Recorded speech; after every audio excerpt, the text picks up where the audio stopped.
Hello, everyone. Thanks so much for joining me here today as we get to talk about one of my favorite subjects, comic books. My name is Jose. I love comic books. I love talking about them. I love sharing them with you. Feel free to follow me on social media if you would like. Links are in the description below. I've also posted a link to the Marvel fan site that I have plot synopsis and character bios for this issue. The Uncanny X-Men 206 from 1986. This is one of the worst covers John Romita Jr. has ever done. I don't know why. I've always hated this cover. I got this issue in a 3-pack that they sold at Toys R Us way back in the day. And we've got Colossus, Kitty Pryde, and Storm on this big hole. And Colossus is lifting the Blob, who's got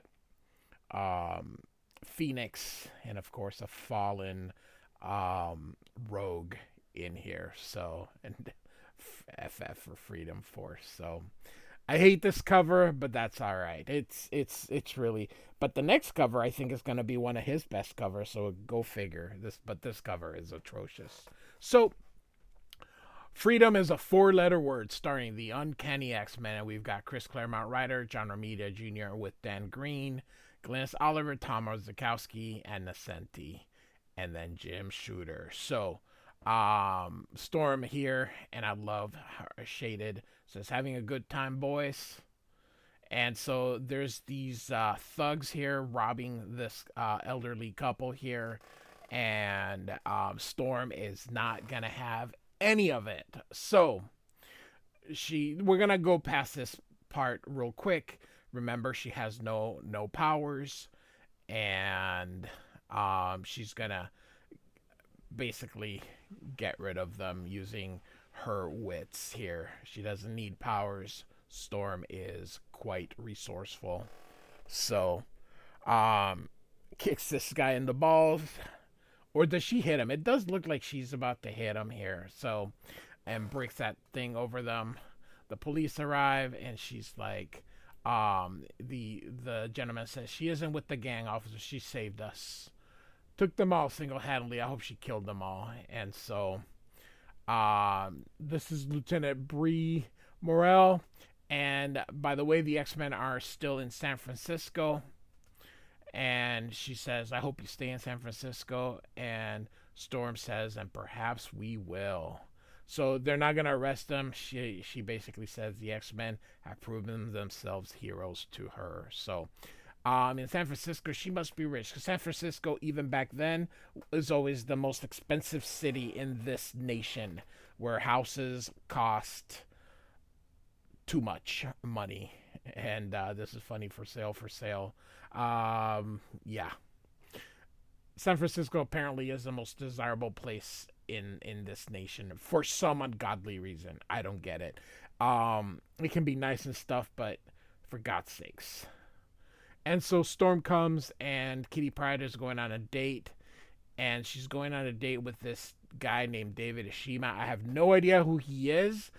I know that he's someone that was in the Spider-Woman series, I think as a love interest to Jessica Drew, where they're staying here.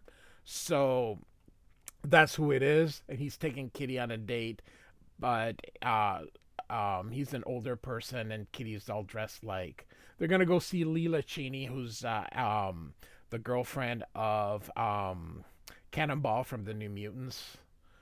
And I like this part. If my hair were not already silver, that child. So, all right. And so, this is, oh my God, I forgot her name. Lindsay something.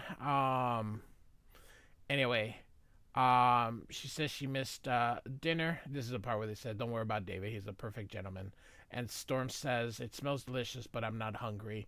And Phoenix is bringing the last of the dishes, and Rogue says, don't drop anything, show off. And Rachel says, never happened, Rogue. I've carried lots of heavier loads than this. Of course, we know that that's exactly what's going to happen here. Famous last words, Rachel Hunn. We got a postcard from Cyclops. Really ancient postmark. So, of course, that was because now this jerk is in X Factor, and if you want to know why he's a jerk, go look at my videos where I'm covering X Factor, and you'll see why I believe Cyclops is a jerk. Um, Says Madeline wrote this. It's a photo card of the Summers clan. Her and Scott and the Rugrat boy. Is the kid gonna stay ugly his entire life? Nice house. Madeline suggests since the X-Men are on the West Coast, we should zip up north to Alaska for a visit. What do you say, people? Sound like a great idea? And of course, she's like, no, I can't, says Rachel. Too soon. I can't face Scott yet. Not ready to meet my father. She drops everything. And of course, her first thing is to get mad at Rogue. And she goes, look at what you made me do. And she shows up there. And Rogue kind of gets startled. She says, next time, sugar, use your hands. And Colossus asks her, is anything broken? Only the furniture. Red sure packs a wallop. How fortunate that you are virtually invulnerable.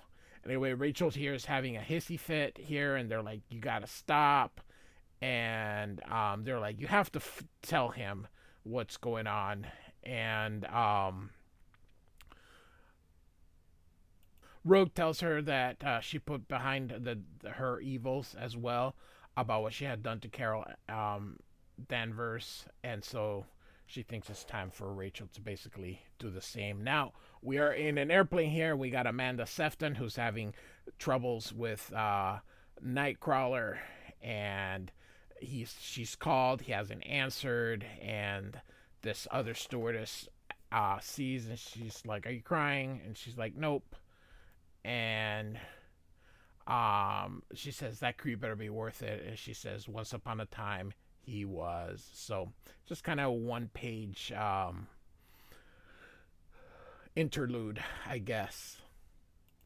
So after the concert, they're kind of walking back, and it's foggy.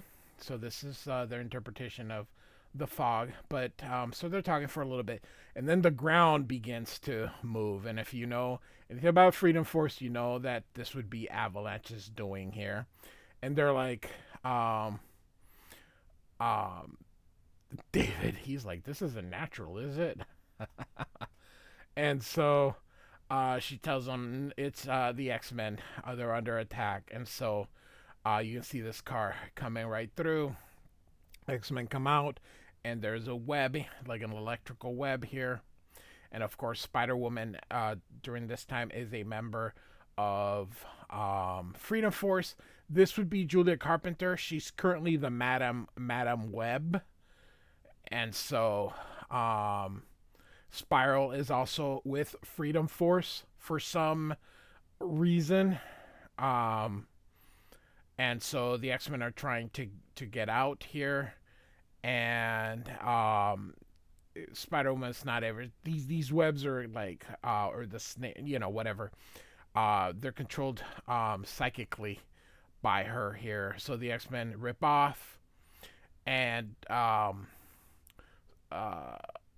Spiral says, we're Freedom Force X-Men, and our mission is to place you under arrest. Resist at your peril. Of course, Phoenix comes, and she thinks here, no, we can't let ourselves be taken. Once we're in the government's hands, they'll never let us go. And it's the shortest of journeys from prisons to death camps. And then she's hit here. And Spiral says, so much courage, so much power, so little skill. So consumed with righteous rage, you never noticed me dancing a spell to turn your attack back upon you. Yours is a life rich with time, girl. If I stole it, I could remain young and vital almost forever. But as one of the Freedom Force, I must play by their rules and spare you for the moment. So, alright. Here's, now, Pyro is not able to, he is able to control flame, but he can't create it. So, that's why he has all these things here, and he's, creating his own, Phoenix. And he challenges Storm. He doesn't know Storm has lost her powers, and challenges to see if she can stop it. And so Storm's like, I can't. I no longer possess my abilities. So she calls out to Rachel, and she says she must be unconscious. And it's raining, and of course it's the heat interacting with the cooler fog, and it's creating a downpour. and Storm's going to take advantage of it and pretend that it's her power. But then she starts flying, and of course, it's Rachel using her telekinetic powers to make it sound, and then she strengthens that little bit of rain to make it seem like Storm is doing it. And then here comes Rogue, but then she's gonna attack him with Blob. She goes, he appeared out of nowhere, and of course he cannot be moved. So boom. It's very effective. John Romita Jr. draws the inside the way he draws everything else. Just the covers. I don't know. It doesn't thrill me here. So she goes through the building, and Spiral notices that Storm doesn't have power. She can't. There's no energy aura. So she's like, aha, she's pretending. So she takes her down, and Rachel yells out, "Storm, this is the nice here." And so here comes Kitty Pryde, and she catches up, and she says she's built up too much momentum, so they phase under the street here. And Colossus says, Pyro's resisting the rain. Will he fare so well under it? Oh well, I wonder, against a concentrated blast from the hydrant. But Blob blocks him, and he's like, nice try. But to nail my pals, you got to get through me first, and that can't be done. So Pyro then intensifies the flame and basically converts the water into steam. And now Avalanche is going to engulf Colossus there. And so Blob says, ain't never had so much fun. You X-Chumps have given me a whole lot of grief in the past. I'm going to love returning it with interest. And what makes this caper a real hoot is the fact that we're heroes and you clowns are crooks. And of course, we're going to have Colossus lifting him up. And of course, he knows that the Blob may not want to be moved, but the earth under it can. And so here comes Rogue, and she manages to take him down. And she says, happy landings, fat boy. And so throws him into the Golden Gate Bridge. So, all right. And then Jessica Drew, who's the original Spider-Woman, says, that woman in black, she called herself Spider-Woman. Who does she think she is, stealing my old identity? And she's like, who are you? And she goes, I'm a federal officer. And then she grabs Jessica. My colleagues and I are bringing in these fugitive fellows to justice. And that's all the explanation you're going to get, unless you'd like to join them in prisons. And Jessica thinks, once I'd been more than a match for her, but I have no powers. I'm as vulnerable as Storm. So Kitty's like, they grabbed Jessica. Look up by the roof. That's Miss McCabe. That's up here. She's like, help. So there goes Rogue. And she catches Spiral, and they touch, and of course she gets Spiral's powers and her thoughts, and Spiral actually ends up taking over. So Kitty gets Lindsay, and you can see here Rogue with Colossus, and just slams him down, because of course Spiral's in control here. And you see Spiral's gonna now take on Kitty, and no, she didn't. When I was young, I really thought they blew her up.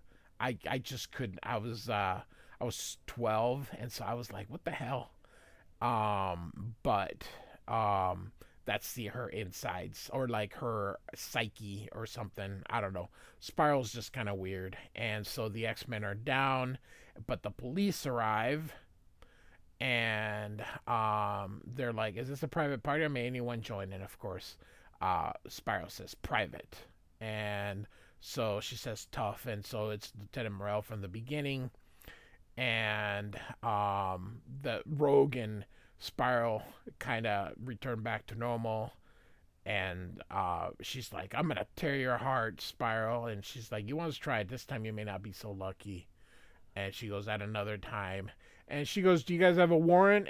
And Blob says, we're feds, we don't need one, as he came off the thing. Well, we don't need a warrant. Of course you do.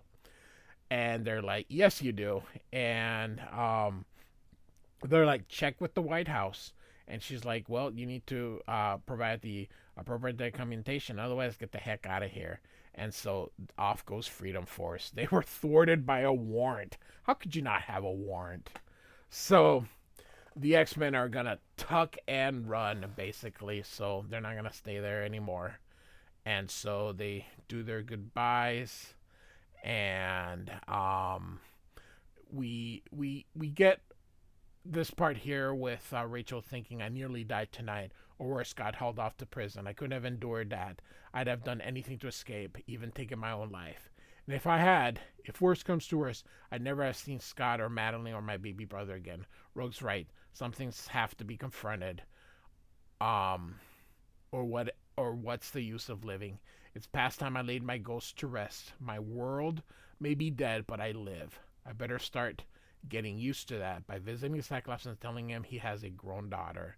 And so we get San Francisco Memorial Hospital, and we get somebody here, multiple gunshots wounds, and they're like, who is she? Well, it's Dazzler, just kind of going to um, uh, move it along here, that this will be Dazzler. And of course, you know that in about 10 issues or so, she'll be joining the X-Men permanently. So, all right. And then we end with Nightcrawler. And if you remember in issue 204, the Nightcrawler solo story, he met this lady here, and she was meant to be his new love interest, but nothing ever really happened of it. These are her royal bodyguards, and they hug, and she leaves here, and